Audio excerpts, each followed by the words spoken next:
I'm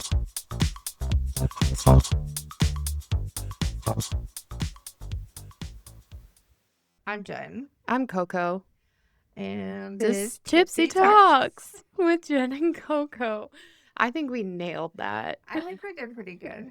Just as a reminder, we're not doctors. We're only speaking on our personal experiences. We're not making any recommendations. Or giving medical advice. All right. Let's do this. So the topic for today, we're going to discuss multiple sclerosis because it's multiple sclerosis. Is it Awareness Month or is it Autoimmune Awareness Month? I think it's just MS Awareness Month. MS Awareness Month. Coco, Yes. can you take us back to when you first realized something wasn't right with your body and your health? Yeah. I try to think about this because one of the things that I have learned in this whole process is that we create a new normal for ourselves. Like every day when we wake up and we have the same back pain or the same foot pain or this itches every day, like that becomes our new normal and you just kind of get used to it. And the numbness and tingling all over my body, I did the same thing. This is my new normal. I didn't think, oh, maybe there's something more intense or it's not just a pinched nerve, like something's really wrong. And then looking back, I should have really realized, like when I had no dexterity in my hand and like I couldn't write, I couldn't type, like those types of things, that's when I should have known. But it wasn't until it was the painful pins and needles, numbness and tingling in my toes that I went to the doctor and like that. It wasn't a pinched nerve. I had done the chiropractor thing, I'd done the massage thing, I'd done all these things, and it wasn't the easy answers. And that's when it started to be like, oh, well, what is it? Because this my new normal. That's not normal. People don't live with this, Courtney, and you shouldn't have to. So take us through what that process of being diagnosed was like and how you handled that. Yeah, so it was actually kind of a surprise. It didn't happen. It happened very quickly and unexpected. So I was on the track of I was going to meet with a neurologist and they were probably going to order brain scans, body scans, whatever, because I had already been to a chiropractor to try and, get this see this pinched nerve, which is what my primary care also was like, yeah, you're fine. It's just a pinched nerve in both your arms, legs, and your stomach because that's normal. And so it had been about a year of me trying those different things and like it going away and coming back because it was like I would have this numbness and tingling or I would have no dexterity and then it would go away. So I just kept thinking like, oh, well, it's just going to go away. And in the term of my diagnosis is relapse and remitting multiple sclerosis where like it comes and it goes, comes and goes. So should have known then, but I didn't. And I honestly didn't even think that I had MS or anything like that. And my doctor one day knew I was going to see a neurologist and he's like, let's just do a brain scan. Like, where are you at in your deductible? I love my doctor. Mm-hmm. And I was like, no, I'm at it. And he's like, oh, well, let's get it now before the new year starts for your deductible. And so he did it. He scheduled it. I had the brain scan done. And then at this point still, I think in my mind, like I was still them ruling things out because they looked into like, was it rheumatoid? I did blood tests. I did all kinds of stuff and nothing was showing up. So they just were like, yeah, this sucks. So I didn't even think I could have something really wrong with me. So then I kind of forgot about it. And 2 weeks later, because you're supposed to hear pretty soon after you have a scan, your doctor should look at it. But my doctor that ordered it wasn't a specialist. He's just a primary care doctor. He didn't call me. And I think it was like the tech in the room that called me and was just like, yeah, so we got your MRIs back and you have over 24 lesions on your brain, which is consistent with MS. And he couldn't diagnose me. He couldn't say anything. All he just said is you need to follow up with your doctor. And I also am going to make a referral to this MS specialist that we have in network and get you in as soon as possible. And it was at that moment, this was on New Year's Eve, I knew. It was like obviously 24 lesions consistent with MS. Like, what else could it be? Now I know there were a lot of other things it could be, but I just knew in my gut. What are the alternatives?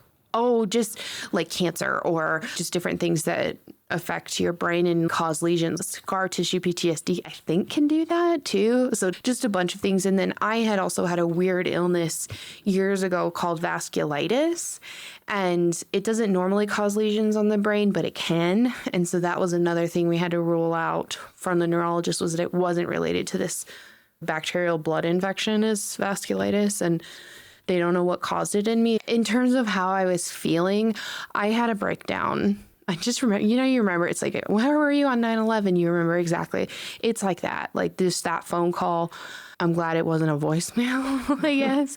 And I just kept kind of clarifying on him. And I'm like, it's consistent with him, like MS, like multiple. And he's like, yes, but I can't diagnose you. You have to go to a neurologist. And so it was just over and over in that shock, but also just like, yeah, this makes sense. I have it, even though I'm not fully diagnosed yet. And that's when oh my gosh, what's wrong with me? Now we have to go to another doctor, next steps kind of thing. Do you want to take this time to talk about what MS is? Yeah. So, and this is my understanding. Again, I'm not a doctor, but this is how it was explained to me and how I understand it. Multiple sclerosis is an autoimmune disease, which means that my immune system is attacking itself. What happens when you have MS? There's these cells they call them the B cells, because you have like A, B, T, C, all kinds of different cells that do different things. And the B cells are kind of like the general of the immune system cells so it's ordering all the other cells to attack me. And the autoimmune disease MS is these specific immune cells are attacking the myelin sheath, which is what coats the nerve so that it can go throughout your body safely and all those things. And so it's demyelinization, and I'm probably saying that wrong, but that is what's happening because I don't know why, but when I think and talk about this, I just picture like little Pac-Men like eating a pool noodle. And that's what's happening in my head. Oh. But like cute, not gross. Anyway, so it's attacking the nerves only because that's what the B cells are telling it to do. And then ultimately it eats away at the protective sheet, and then it eats away at the nerve. And that's where major medical issues or concerns occur because you don't have that nerve anymore. So that's what MS is. It can be lesions on your brain, neck, or spinal cord, and you have to be diagnosed with by a specified neurologist. And there's two types of MS. There's the kind that I have, which is the relapse and remitting, where I have kind of like a flare up, but like things get really bad and then it'll, like my hand, I can use it now, but 2 years ago I couldn't use it. So that's the relapse and remitting MS. And then the other kind is just like the onset. You always have it. You're completely disabled in that moment. Forever. And once the nerve damage is done, you don't grow nerves back quickly. It takes a really, really long time. And so, like, if my immune system attacked my spinal cord where it's my motor skill to walk, I would be in a wheelchair. And that's why some people can get better, because nerves do grow back. It's just very slow. And everyone who has MS has different symptoms, different feelings, sensations, those types of things, because it's attacking all our nerves in extremely different spots. The other one I think is like a very severe case that's mostly diagnosed in later life, but I'm just assuming that. I could be totally wrong. With the autoimmune and the multiple sclerosis means multiple scars. So I have lesions on my neck and my brain. And those are the scars from my immune system, like scratching and eating away at the nerves. And so then those just never go away. And as you get older, your brain gets smaller, but those lesions don't get smaller. So more areas are affected over time. I mean, it's not like our brains like shrink down to peanuts, but it affects more and more issues. And so then for treatment, the way that you have to look at it for MS is you have to treat the disease. and you have to treat the symptoms because the nerve damage and things that it's doing are causing things in my body that the treatment of the disease can't fix. So I have a medication and there's infusions and all kinds of things. I take a tablet pill every day. I can't miss it because I will have to go back to the hospital and have them evaluate me for 12 hours on the medicine because it's like really dangerous for your heart. So I can't miss a single day. But what that medication does is it prevents it from getting worse. So this last year I started treatment in February, and I had another MRI at the end of the year to see, did I grow more lesions? Is it getting worse? And everything was the same. I didn't have anything new. So my scan showed that the medication was preventing me from getting new lesions or new, like a flare up of a nerve. So that's the one treatment, is treating the disease. And sometimes like it does, you do relapse, but it's very much like cancer terms. Like I would say that I'm in remission because it's only been a year. I don't think I can say that officially till 3 years, but I'm not getting any worse. I'm not getting any new things. So I'm in remission. And the goal is to keep me that way so that I don't get any worse. But sometimes medications stop working, my body changes, things don't work. And that's why you have to have an MRI every year. And so that's treating the disease. And then there's treating the symptoms. So with my symptoms, I have the worst of my symptoms is that I'm numb and tingly all over my body. And then it gets to the point where it's pins and needles. And then I just like can't write, can't walk, can't type. And so I was prescribed a nerve blocker. It's called gabapentin. My therapist, who has MS, does not think gabapentin is the best solution for me, but she's had MS for like 15 years. So I feel like she knows stuff, but I also am like, well, it's kind of working. So when I take the gabapentin, and I take so many of them, it makes me feel normal. And it was very hard in the beginning to get up to the dose that I needed because it's medicine people get high on. And so I'm driving around for work and carpooling and all these things. I'm like, holy fuck, I should not be driving right now. I'm so high on this medicine. It was crazy. I did not like it. And so I get people wanting this med so they can do that, but I was not a fan.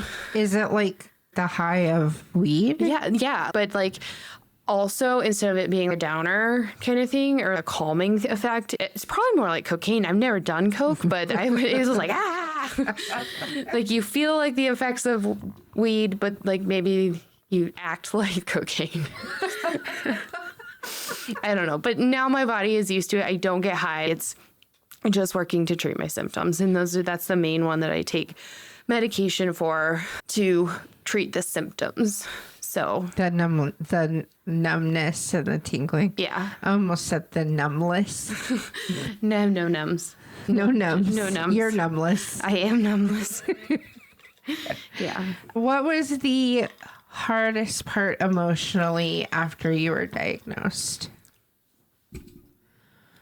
I think it wasn't hard. It was more, the most shocking thing was the relief of, number one, I'm not crazy. These things aren't normal and I am not okay. And number two, the relief of, here, we have a treatment plan. We're going to take care of you. It's like, we believe you. Now you have the support. Whereas before it was, oh, you're overweight, or, oh, it's a pinched nerve, or you sit all day at work, or all of those physical aspects, which I get, you need to check those too. But I just always feel like they're blaming my weight. And so, dude, seriously, you get a hang now because you're too fat. Yeah. So just the relief of, I'm not making this shit up, and I finally believed, and they're going to help me. And so I that was just all I could feel in that moment, because this neurologist was so good at explaining it. And I mean, he's the expert or something. And he just explained it in a way that like I could understand it. I knew what was going on, and I felt relief, I would say. So just so everyone knows, this is our second time recording this episode.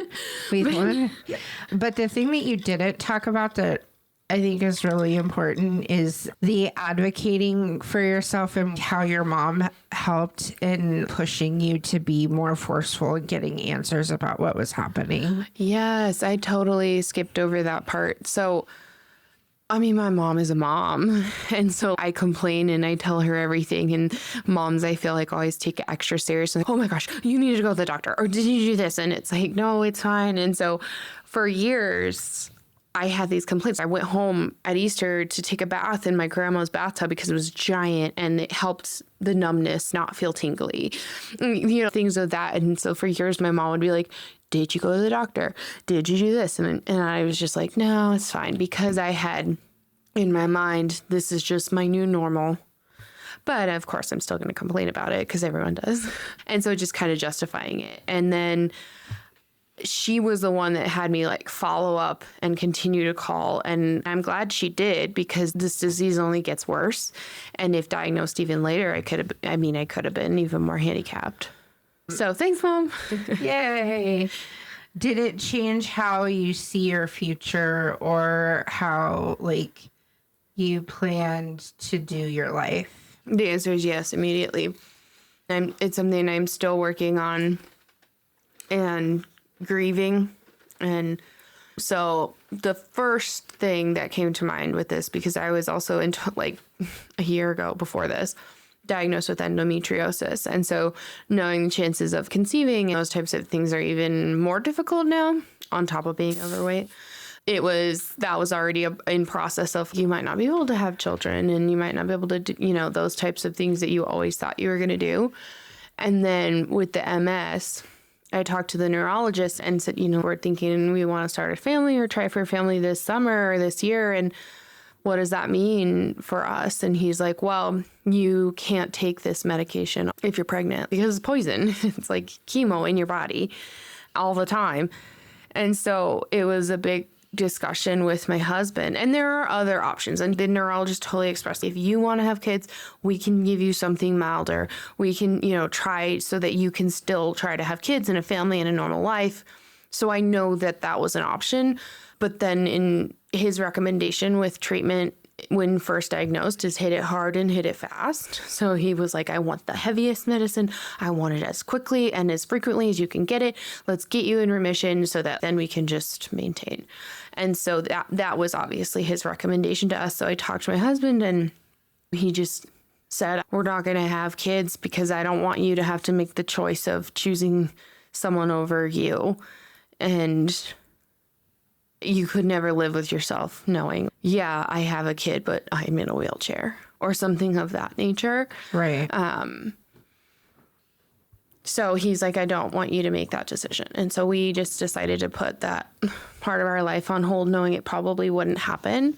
And I'm still grieving and mourning that I'm not going to have kids or be able to have kids because I need to prioritize my health first before. And I know we can adopt, we can surrogate. All those options are still available. It's just not right for us right now. And I think that's the hardest thing that I've grieved or seen. Like my family, it's a really nice gesture, but in their minds, I already am in a wheelchair. And so like my brother, he told me, he goes, I'm saving his wife who passed away, had a motorized wheelchair. And he's like, I'm saving this for you. Like just already putting me as a disabled individual who like can't walk. And so that was like, hey, this is like day 7. We're fine. I'm not in a wheelchair. Don't put me there. Those types of thoughts. I was just going to ask you, how did the people around you react? Oh, yeah. That's how your family. What about your friends? I think a lot of times with anything heavy, people don't know how to respond. And my mom was very upset and blamed herself and wished it was her instead of me and those types of things. So hers was a very motherly response. But my friends the most common response I get is, oh, I know someone with MS. And like, I get it. You don't know what else to say. And so you don't know what questions to ask. You don't know how to be like, hey, I'm here if you need me. People just don't know how to respond because they might not even understand the disease either. So it was just a lot of mixed bags. And I don't like to disclose that I have MS. I don't want like pity. I didn't want pity. I didn't want to be judged. Or like, well, why are you using a handicap sticker? Like, you're fine, you're able. And those judgment things, I don't like talking about it, but I know that other people really struggle. And I wish I had someone to tell me how their journey went so that they could figure out their own. What has been the most helpful thing someone has done for you since you were diagnosed? Oh, that's a hard question. I've seen my husband has been extremely supportive and caring. You know, you have that, like, you don't want to be stuck with me. We never know what's going to happen. Like, go, it's fine. We have those conversations. And he's like, no, I'm here for you. I chose you no matter what. We're going to figure it out. And his biggest relief when we talked to the neurologist, because he came, was we have a plan. We know a treatment. It's not going to get worse. You're okay. And so having that optimism helps me feel better. You're right.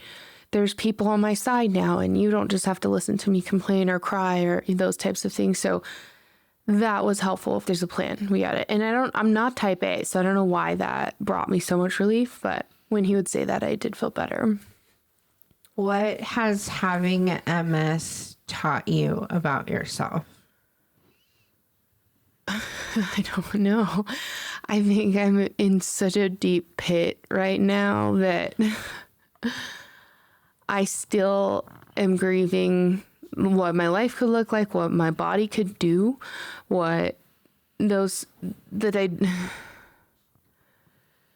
anything I would say that we could, I would just, no, there's nothing. Maybe, I think with MS fatigue, obviously now we understand that that's what's happening to me, which is when I just am overexhausted. My husband's done a good job of reminding me, you need to rest, or you're doing too much, or you worked too much this week, you need a day off, those types of things. Learning to pay attention to my body. Oh, your hand's tingling today and it's getting worse. Oh, how stressed are you? So really trying to just listen to my body and understand what it's telling me and not just push through, because that's what I've always done. I think that there's also something to be said for the fact that you made it through. It's probably not the hardest day that you're going to have with your diagnosis, but you made it through a lot of really hard days that when you were at the very beginning, you probably thought you would never be able to make it through. Yeah. And you're tired and you're struggling right now, but if you look back at the beginning of all the things you've been through, you definitely never thought you'd make it through those. That's true. Because you know how I shared I'm a glass half empty kind of gal. That's sometimes how I try to get myself through it, is by thinking like, well, the day after my mom died, I definitely thought I would not be functioning. Yeah. It's not the same thing. But it is. Like, it's a trauma on your life. Yeah. And it's just like a death. It's just, something that you literally have no control over. Yeah. And that's something, again, that I'm working with my therapist. I have to be in control. Like, I like to drive. I am the boss. Like, I will listen. I will definitely be part of a group, those types of things. But I don't even ski in the trees because I'm scared of going out of control and hitting one and dying. I have to be in control. And this is something that I cannot change, and I cannot control it. And I struggle a lot being mad at myself for that. Yes. That was a really long response. But it was good. Okay. So one of the things that when you said that you wanted to talk about this that I thought of is that even up until you were diagnosed, I literally had no idea there was a single thing wrong with you. Yeah. Like, you just existed in the world and I didn't have any idea. And now, even since you've been diagnosed, like, we just don't, it's like Bruno, or we don't talk about Bruno. No. Or He Who Shall Not Be Named from Harry Potter. Yeah. It's like we just don't talk about it. Yeah. And the only way that I usually hear updates on how things are going for you is when you post them on TikTok. So I'm just wondering if you could give the people that are dealing with a situation like that, or that are in a situation like that where they love a person who's not very comfortable having those conversations. And if you could like give a little bit of info about that. Yeah. So I get it. And it's like, oh, it was just something you had and I didn't talk about it in life. So I'm sorry that I was like suffering and you didn't know. Thanks for caring.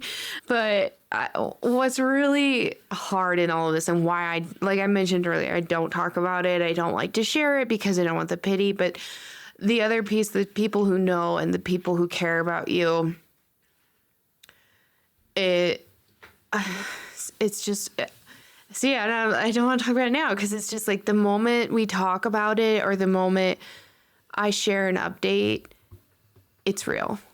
And I'm still in the grieving process. I go back and forth between, accepting or understanding. And so if I just showed up and was like, hey, I didn't have any new lesions on my brain test, like then again, it's accepting that I have this disease and I don't want to do that. I know that I have to, and I know that I have it, but sharing it makes it real.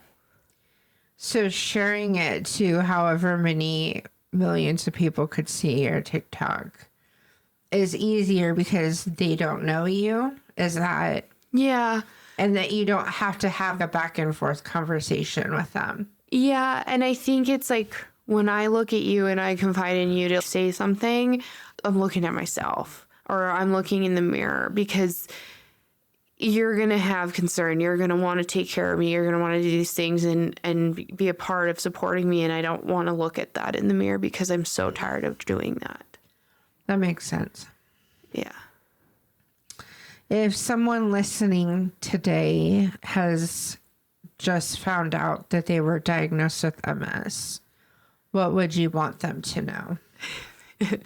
Number one, they need to go to therapy. And my state has a really great foundation. It's the MS Foundation in Colorado, and they do a class so you can understand the disease. I had my family take the class. Well, my mom took it, but everyone else didn't.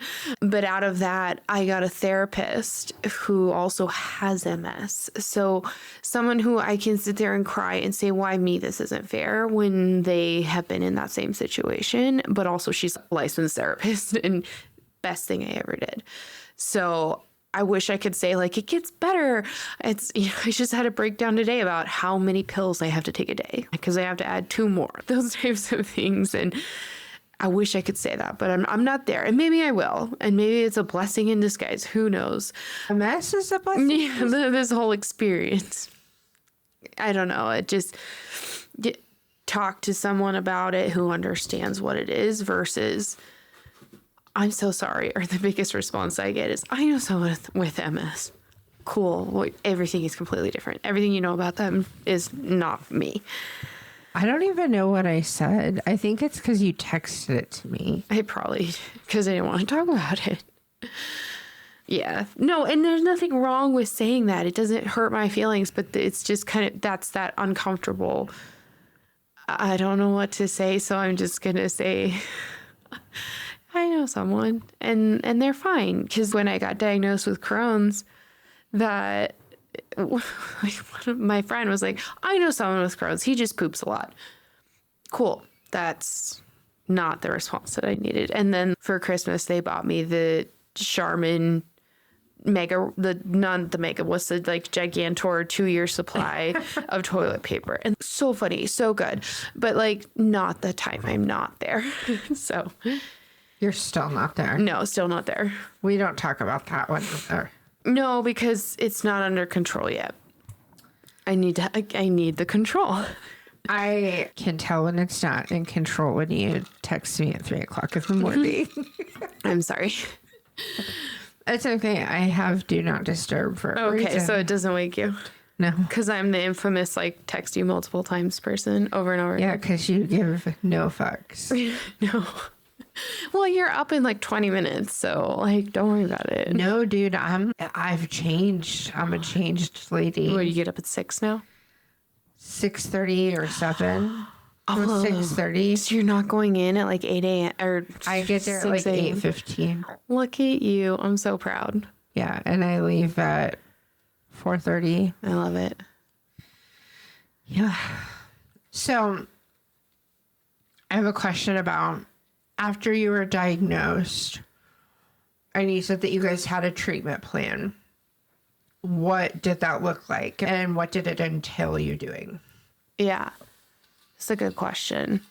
And so with MS, there's a lot of research that kind of ended in like, I think the 70s. And so they just kind of stay with that treatment because it works, but it's not a cure. So there's different options you can do. The biggest one that my neurologist was an advocate for, because the hitting it hard, hitting it fast, the strongest treatment would be an infusion every 6 months for the rest of my life. So we said, okay, well, let's do the strongest treatment, because there's tablets. There's, if you want to have a kid, then there's different medications. Like we just have to, I have to, you know, I recommend this. And so obviously I'm like, well, you're the doctor. I'm going to do what you recommend. And my husband too was like, let's do the strongest one. Let's get it kicked down, like he said. And so I was prescribed, usually the like normal infusion that's prescribed is not the one that I got because of my insurance, but it does the same thing. It's just not like name brand for MS. It's actually a form of chemotherapy. And so I had to schedule my infusion. I had no idea what that meant, but it's like a doctor's appointment. You just show up and they walk you back. And I don't know why, maybe I just haven't seen a movie with an infusion center in it or something. And I'm sure people who get dialysis or other types of medication have seen an infusion area, but this was new to me. So it was just a lot. You walk in and it's a big circle of a room and there's reclining chairs every 3 feet from each other around the room. And in the middle is the nurse station with all of the glass so they can see the patients. And everyone just has IVs hooked up to them and they're reclined in their chairs. So that's what it looked like. I was kind of like, oh my gosh, cancer patients do this? Like, can sit here for hours on end all the time. There's no TVs. There's no, like, you have to, I brought work. I didn't know what to expect. I wanted a cozy, nice, relaxing environment. Did you have like divider curtains? Nope. No, like the dude down from me was on the same, I could see his medication was the same as mine, like HIPAA violation right there. And he had cancer. And I was just like, this is a lot.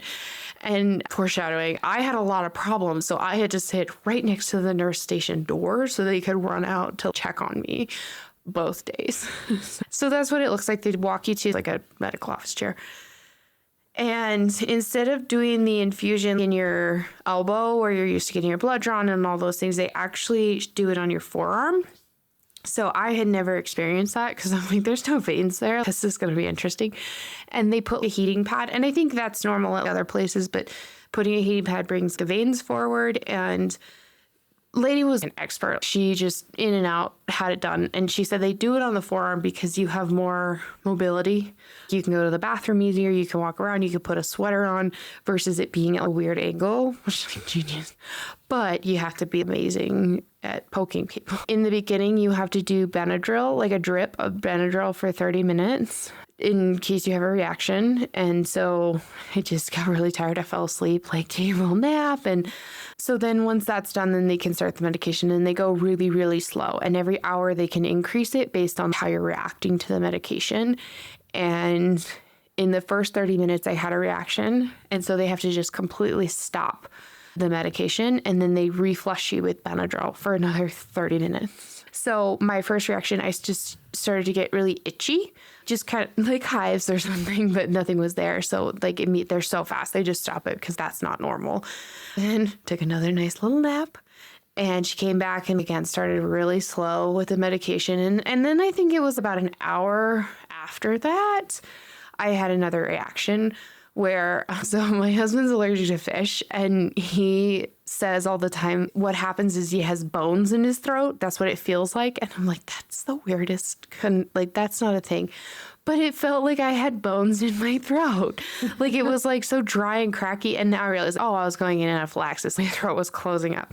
It just was so funny because I was like, the bones are in my throat. I understand it now. So they stop it and do the Benadryl. We have to go back to doing the infusion, and I've been there since 8. It's 5 p.m. The lady's like, we're closing. Can you come back tomorrow because you didn't finish your medication? So thankfully I could. And so I was scheduled to go back at 8 a.m. the next day. We started, same process, but I didn't have any reactions. After that second reaction, like an hour and a half in, I was good to go. And I took the medication and it just fine. And it kind of just feels like when you're getting it, I just felt like I had flu symptoms. Like my body was achy or I was tired and just kind of didn't feel good. I had this in February. I'm going to have it again in 6 months. And then this is my treatment. That was February till May. I went to Rapid City to visit my family.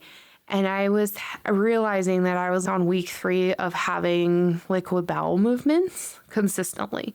Nothing like but that. And it was just kind of like, okay, I guess this is just what I live with now. Again, creating a new normal. And it didn't hurt. Nothing was wrong. It just, that's how my bowel movements were. And again, I told my mom and she's just like, you need to go to the doctor. You need to go. So I finally started talking to the doctor. I have a colonoscopy and all these things, and they don't see anything wrong with me other than I'm just inflamed and like irritated. We didn't think anything of it. But again, my primary care doctor, who is just the most bomb, he is like, I was looking up your medication for your MS. And did you know one of the side effects that it can cause is like bowel diseases and things like that? And so it's like, wow. So he messaged my neurologist. They ordered another colonoscopy and they were able to confirm I have Crohn's. But from that, in the middle of all of this, my neurologist was like, oh, you're right. You have been telling me you had liquid bowel movements. I didn't connect it. I think that he thinks that what happened was the infusion caused my other autoimmune, my Crohn's disease, or it uncovered it because my immune system was no longer attacking my brain and spinal cord and nerves. It was like, let's go for the gut. It just is so confused because it's very common when you have MS to have another autoimmune disease. So my neurologist pulled me. He's like, you're never getting an infusion ever again. I don't want to chance it. If this caused it, uncovered it, whatever, it's not good for you. And I can't confirm the link between the issues, but I don't want to chance it. So he moved me to a tablet that I take every day, which I read about. It's like the one they give to kids. So that made me feel good. But it's a very serious medication. Again, it's chemo in a pill form, and I can only get it a month at a time. I can't get advanced orders because I think it could kill someone. I had to be monitored for 12 hours the first time I took it to make sure that my heart rate didn't decrease to stop, because it will just kill you. If any changes, that kind of thing happens, they're there. You're in the doctor's office for them every hour. I had to get my blood pressure checked, all of that. So that was okay. That's my introduction to this medication. Everything was fine. I just sat there and worked. And now I take, instead of the infusions, I take a tablet every day, and I can't miss it, or I have to go back and do that stupid 12-hour evaluation again, because it's just so hard on your heart once you stop it. Do you have to take it at the same time? They never said that, but I have a really nice pill case for all my medications. Like, do you remember that game is called Mancala, where it's a wooden book that opens and has marbles? Yeah, that you move from the holes. Okay. So that's how I feel when I put my medication in my pill box, because it has AM, lunch, and dinner, or PMs, because I have to take pills 3 times a day. And it's so much easier for me to take it at night than in the morning, because that's the consistent. I go to bed at the same time every night. Something that I want to share as in this whole process of getting all of these diagnoses, the biggest lesson is you have to advocate for yourself. If I hadn't had my mom pushing me to go to each doctor's appointment or keep bugging them, something's still wrong, I wouldn't even have the diagnosis by now. I would just complain. So learning, you have to say something, because it's not normal. And there are people who will be on your side and understand what you're going through. So advocate for yourself. Women too. Yes, we don't want to be the squeaky wheel. And when it comes to your health, you have to be the squeaky wheel. It's bestie time.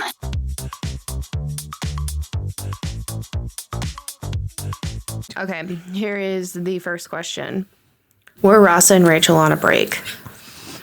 Dun, dun, dun. For as long as we've been friends and how much you and I both love Friends separately, I can't believe we've never discussed this.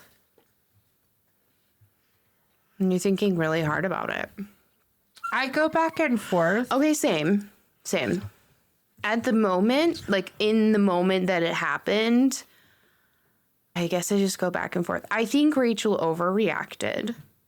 100%. But I do go back and forth if they were on a break, and it is just whoever side you're on. Well, I think that the thing that they don't focus on or talk about again in the episode is that didn't Ross try to, even after he left, try to smooth it over with her on the phone? Yeah, he tried to call her, and then he heard Mark. Yeah. So He thought she was cheating. yeah. Yeah. So he did his due diligence, He I did. feel like. Yeah. And I think he caught a bad rap for it. Yeah. Ross always gets the short end of the stick. Yeah, it's hard. It's hard being a Ross. It's hard being a Ross. I saw an interview with Lisa Kudrow, who plays Phoebe, as you know. Okay. And she's like, you know what? I think that they were on a break now. I've switched sides. So I think everybody just goes back and forth. I would love to see what they think, like Jennifer Aniston and what's his name? Rich Schwimmer. Like what they actually think, if they believe their characters or if they... Have they ever said? I don't know. I've never seen... We'll have to look it up. Because it'd be interesting what they think. And maybe they just stick with their characters. Like, who knows? Anyway. Well, thank you for your answer. Your turn. What is a secret trait that you wish people knew that you had? Oh, gosh. A secret trait that I wish people knew that I had? Yeah. All I can think are bad things. Like, I always leave the cabinets open in the kitchen. I think that I'm really good at cooking. You are a good cook. So I think that's something I don't always offer, but I don't know. I'm getting to enjoying it. It's not so stressful anymore. Is it because you drink while you're too? Yes. I still can't make a roux, so don't ask me to do that. But Why are you so distressed about the inability to make a roux? because I would love to make a homemade Alfredo sauce instead of buying the ones in the jar, because I think it will be way better, but I can't master it. I'm working on it. We'll get there. My husband could probably teach you. Well, I've done it in a couple recipes, where I'm really paying attention and following it. And then the next time I'm like, I got this. I'm ready. There's butter, flour, let's go. And then Preston's like, do you like it? Do you want to keep eating this? That's how we do it, Yeah. too. Yeah. Anyway, so that's what I would say. What's yours? I can drive with my feet. No shit. I can't. Now, we had a conversation about this. I can't obviously do brake and gas and steer. Well, yeah. But I can steer with my feet. Like, do you put foot up on the steering wheel and then you have one foot on the gas or it's only one or the other? It's one or the other. Wow. I can actually do a lot of things with my feet. It's weird. You're one of those really cool people. I watched a show once of a lady who didn't have arms, and she could do everything with it. Well, she had to, but I just am in awe. My feet suck. They can't do shit. Anyway, that's pretty impressive. All right, do you have a photo I do. of you driving with your feet? Yes. Next time you drive somewhere, I'm going to ask you to do it. What's something I do for you that no one else does? It can be physically do or emotionally or... Do you want me to go first or you? I've had time to think about it. Go ahead. Okay, so something you do that no one else does on a friend level is I feel the most seen by you. I know you know me more than I know myself, and I don't know that I wish I could say that about you, but I just don't think I'm as intuitive. But you made me feel seen and heard, even when we don't talk for a long time. We talk every day, but if it's been a minute, I know that you still care about me and you see me and know when I'm not doing well and when I have a face on. And I don't think a lot of people know that when that happens for me. Because you keep that shit. On lockdown. If it helps, I did have a breakdown today about how many pills I have to take for how sick I am. And Preston was like, I think this is a really good topic for you in therapy because clearly you just got super triggered. And I was like, you're right. I do need to do that because it was a surprise breakdown. So for the majority of my life, I've had friends that are good friends. Like we'll use Amanda for an example. So My sweet new travel agent. You can find her at just her email, Amanda. That bitch isn't paying for this yet, so she doesn't get free advertisement. I hope she listens to this. She does. Okay. Her and I have known each other since 6th grade. Mm-hmm. I assaulted her on the school bus. I wish I knew little Jen.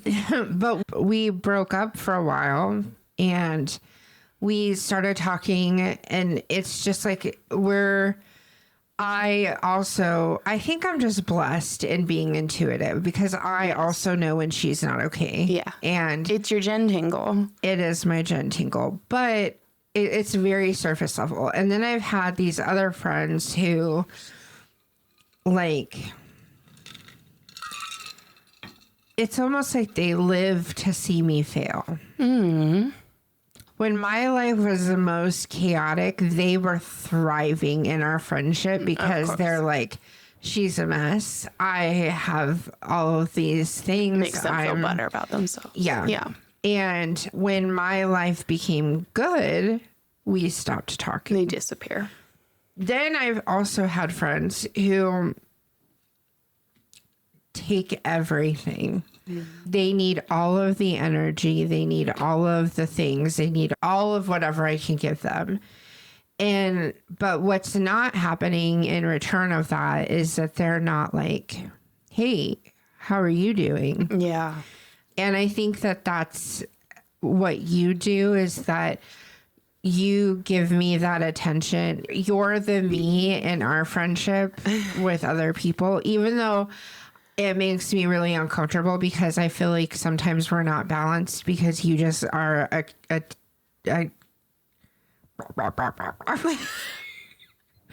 what happened? I glitched out.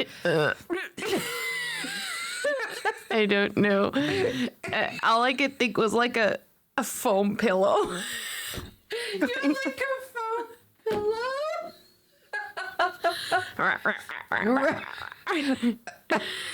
You're like a caretaker, right? Like you always want to know what's going on in my world. And that is something that I've not had in a friend. I think ever. Aww. I've always been the giver, except for my wife. Yeah. But she's like a literal angel because she has been through the trenches. Yeah. No, well, she's your wife. She's not mine. Currently searching. No, I'm just kidding. Polygamy is legal in Utah. I liked that. That was good. Okay, your turn. Last question.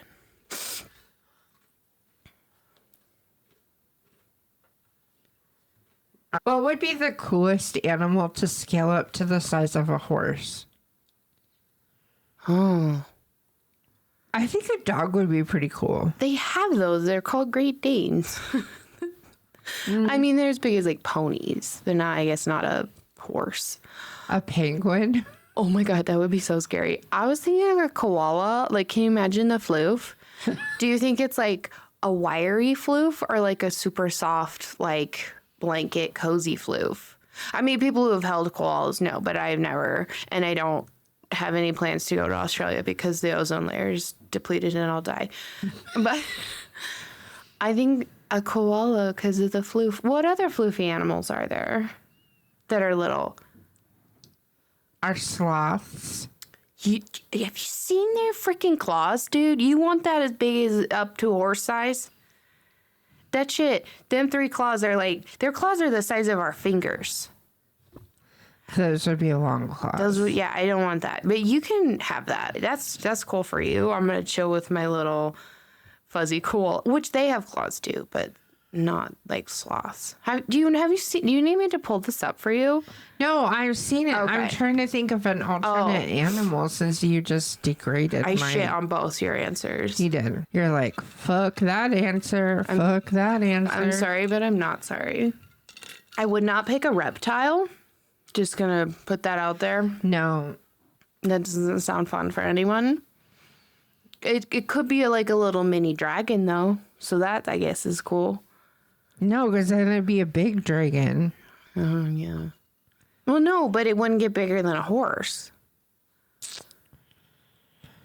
I think that it would just be fun to have like a puppy the size of a horse. And they just stay puppy looking. And just puppy acting. I love it. That's a lot. Though. Like, could you imagine, like, when they ran, they would not know what to do. It'd be like Clifford. Yeah. It would be like Clifford. Yeah. That's a good... You forgot about Clifford, didn't you? I did. Yeah. I love it. This has been Tipsy Talks, where healing is optional and humor is mandatory. We'll see you next week. Same mess, different topic. Remember to like, subscribe, share on any social media. We'll be back next week with more trauma and less self-awareness. I'm sorry.